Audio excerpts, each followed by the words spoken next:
There's a suggestion that culturally accepting aid is a loss of face and that may not work well in Japan. And there may be something to that, but I think a far bigger contribution to that issue is simply the fact that accepting aid requires a certain amount of logistic capacity to handle whatever is coming in, be it money, be it volunteers, be it emergency medical supplies, whatever.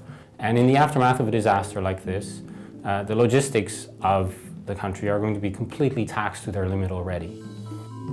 Japan is rich enough and well organized enough that they really don't need money, right? And in fact, Japan has its own currency, the yen, and so if they needed money, they could print it. So there's nothing that throwing money at Japan is going to sort of make things go better. In the aftermath of a major disaster, there's really two periods of real need for aid, and somewhat unfortunately they happen to fall on either side of when most of the aid is likely to be given. First, you need aid in the immediate aftermath of the disaster, pretty much from government agencies or non-government agencies that are already on the ground and active and can jump into action right away. And they can only do this with money they already have. And then you need aid for the longer-term rebuilding process, which can take years, if not decades in some situations, right? So the Haiti earthquake, which happened more than a year ago, still 95% of those who were made homeless by the earthquake are still homeless today. The sense in which you could argue that the model is broken is that people are most likely to be interested in giving money when the issue is on the news.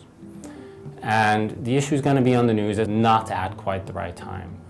And so that's why increasingly organizations are actually saying, please give us money if you think that we do good work, but do not earmark it for this crisis. Too often still, people want to earmark their donation for a particular crisis, and organizations let them do this. I read online that the IRS has received applications for about 4,500 new nonprofits set up to help Japan, right?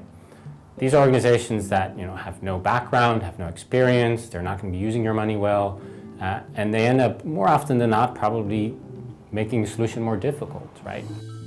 As far as economists are able to tell, countries like Japan or the United States or European countries, within a couple of years, there's relatively little of the economic damage remaining. One thing you do tend to see a little bit is that the economic rebuilding happens to a certain degree elsewhere in the country because people move away a little bit, right? So like in the US case, New Orleans hasn't bounced back, but the US as an overall economy has.